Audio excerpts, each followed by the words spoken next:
Assalamu alaikum students. Today we will discuss about the muscles of the lower limb. So the muscles of lower limb, the biggest muscles of the body are found here since their function is largely in the weight bearing. The lower parts of the body are designed to transmit the force of body weight in walking, running, etc. evenly throughout weight bearing structures and as shock absorbers. Now the lower limb is divided into various regions. The upper part of the lower limb, that is the hip region, posterior part of the hip region is the gluteal region. So muscles lying here will be the muscles of the gluteal region or the muscles of the buttock. Then comes the uh, thigh region, which is between the hip joint and the knee joint. So muscles lying in the thigh region will be the muscles of the thigh. And here three compartments are there in the thigh region. This is the femur bone.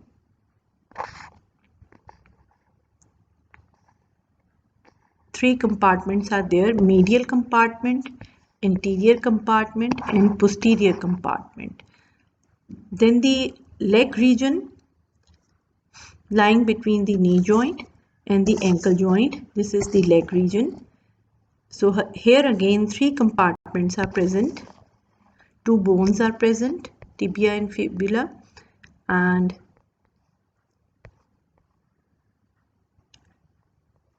so three compartments are present: anterior compartment, posterior compartment and lateral compartment.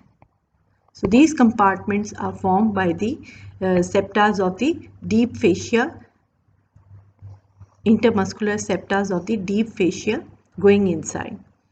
So muscles of this region are known as muscles of leg, and in this we have the muscles of anterior compartment, muscles of posterior compartment and muscles of lateral compartment. So in the end, the foot region, the short muscles as well as muscles extending from the leg are present here. So these are named as muscles of foot. So muscles of the buttock region or the gluteal region, these consist of the gluteus maximus, the medius and the minimus muscles, which together form fleshy part of the buttock. You can see here this is the buttock region, and these are the muscles: the gluteus maximus, the gluteus medius, the gluteus minimus, the piriformis muscle. So these important muscles, they form the fleshy part of the buttock. Now they originate from the sacrum and ilium. You can see here they are originating from the sacrum and the iliac bone and are inserted into the femur, and they are getting inserted here into the femur.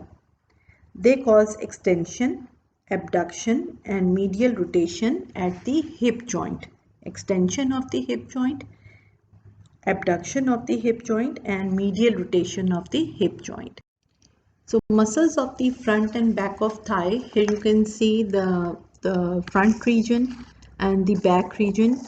So again, as I have told you, one bone is present in the thigh region, that is the femur. Intermuscular septum pass here and divide this thigh region into three parts: the anterior compartment, the posterior compartment and the medial compartment. The muscles of the anterior compartment, they flexes the hip joint and extend the knee joint, while muscles of the posterior compartment, they flexes the knee joint and extend the hip joint, while medial compartment muscles, they adduct the thigh. So the psoas major and iliacus muscle, psoas major, it gets its origin from the vertebral bodies of T12 to L4 vertebra, intervertebral disc between T12 and L4, and transverse process of L1 to L5 vertebra. So psoas major, it takes origin from the vertebral bodies and the intervertebral disc, and it is inserted, it goes down into the leg and it is inserted into the lesser trochanter here, lesser trochanter of femur, combining with the iliacus muscle. Here you can see it is combining with the iliacus muscle and forming a common tendon and then inserting into the lesser trochanter. So what is the action of psoas major muscle? It flexes the thigh at hip joint and causes the lateral rotation of the thigh. So it causes flexion of the thigh or the trunk. Trunk means the upper part, the body, the part of the body, and the abdomen and the pelvis and and then it causes the lateral rotation of the thigh. So flexion of the thigh or the trunk at hip joint and lateral rotation of thigh at hip joint. So also it causes the lateral flexion of the trunk. So innervation is by anterior rami of the spinal nerves L1 to L3. Iliacus, it takes origin from the iliac fossa. Here you can see it is taking origin from the iliac fossa and it is inserted into the lesser trochanter of the femur along with the psoas major muscle. Action is it also causes flexion at the trunk or the thigh at the hip joint. Innervation is by femoral nerve. So here you can see the action of the iliacus and psoas major, that it is flexing the hip joint. You can see the flexion of the hip joint. Now quadriceps muscles, these are the muscles which are present in front of the thigh, in the anterior compartment of the thigh, and this is a group of 4 muscles lying on the front and the side of the thigh. They are the rectus femoris, vastus medialis, vastus intermedius and vastus lateralis. So this is rectus femoris lying in the front. So vastus medialis on the medial side and vastus lateralis on the lateral side, and then the intermedius behind the rectus femoris, vastus intermedius behind the rectus femoris.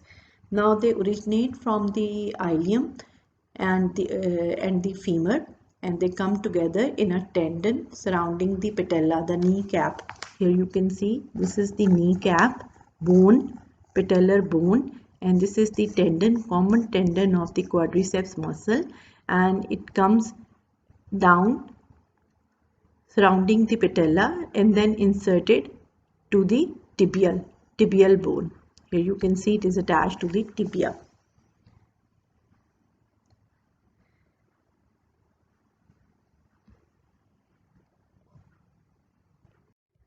So what is the action of the quadriceps muscle? It is the extensor of the knee joint. Extension of the knee joint. You can see here the knee joint is initially flexed, then it is extended. Only the rectus femoris muscle also causes the flexion of the hip joint because it is arising from the hip bone. So it causes upper part of the hip bone. So it also causes flexion of the hip joint. So sartorius muscle, this is the longest muscle in the body and crosses both the hip and knee joints. You can see here it is crossing both the hip and the knee joint, and it originates from the anterior superior iliac spine, passes obliquely across the hip joint. You can see it is passing obliquely across the front of the thigh, and it is inserted into the medial surface of the upper part of the tibia. It is associated with the flexion and abduction at the hip joint and flexion at the knee joint. So you can see here. So this is the sartorius muscle, and you can see it is flexing the hip joint and laterally rotating the hip joint and also flexing the knee joint. So this is a typical position in the sitting position which the tailors usually take to sit down and sew the clothes on the machine. So sartorius is also known as the tailor's muscle.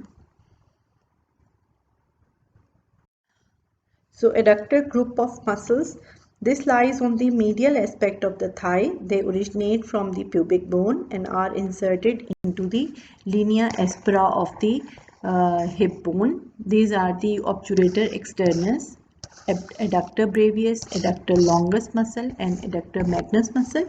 These lie in the medial compartment of the thigh and they adduct and medially rotate the thigh. So back, muscles of the back or hamstring muscles. Hamstring muscles, these lie on the posterior aspect of the thigh, that is in the posterior compartment, and they originate from the ischium and are inserted into the upper end of the tibia. Now these are biceps femoris, semimembranosus, semitendinosus. So biceps femoris muscle, here you can see biceps femoris muscle, semitendinosus, and laterally the semimembranosus muscle medially. Medially is the semimembranosus muscle. They flex the knee joint. So here you can see the muscles in the back of the thigh. They extend the knee hip joint while flex the extend the hip joint while flex the knee joint.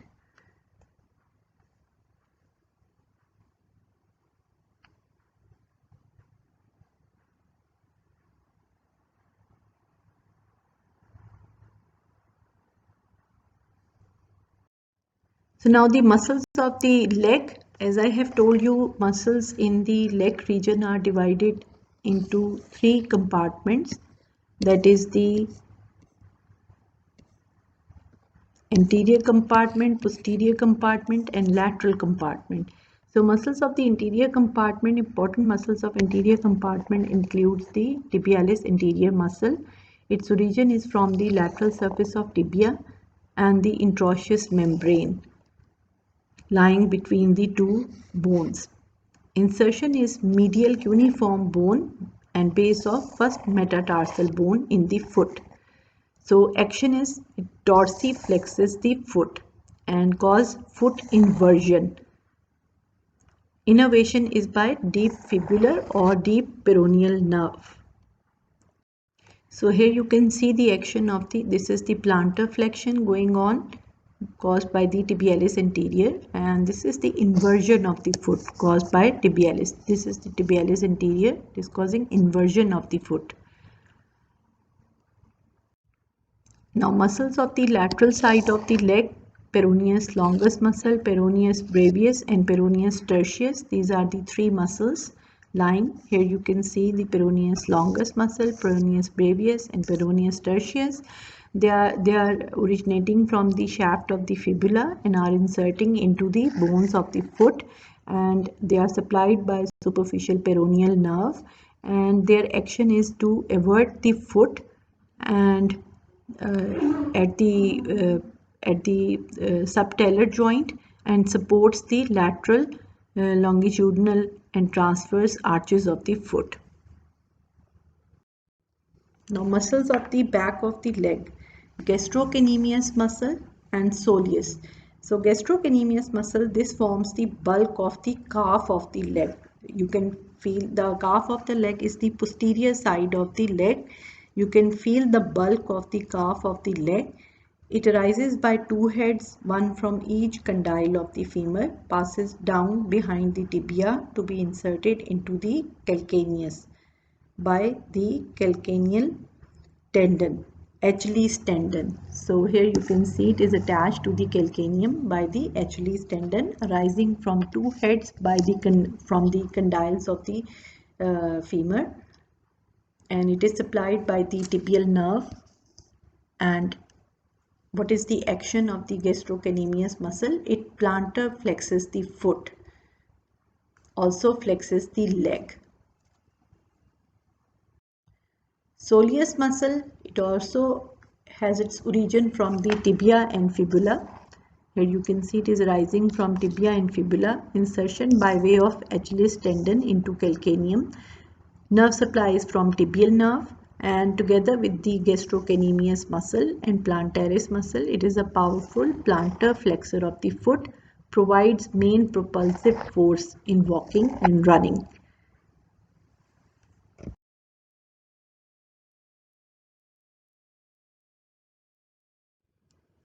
So in muscles of foot, the tibialis posterior is most important muscular muscle, and it supports the longitudinal arch of the foot, and it arises from the posterior surface of the tibia and posterior surface of the fibula and the interosseous membrane, and inserted into the tuberosity of the navicular bone, all cuneiform bones, cuboid bone, and base of metatarsal bones. So here you can see the tibialis posterior muscle. This is inserting into the short bones of the foot, and action is foot plantar flexion and foot inversion.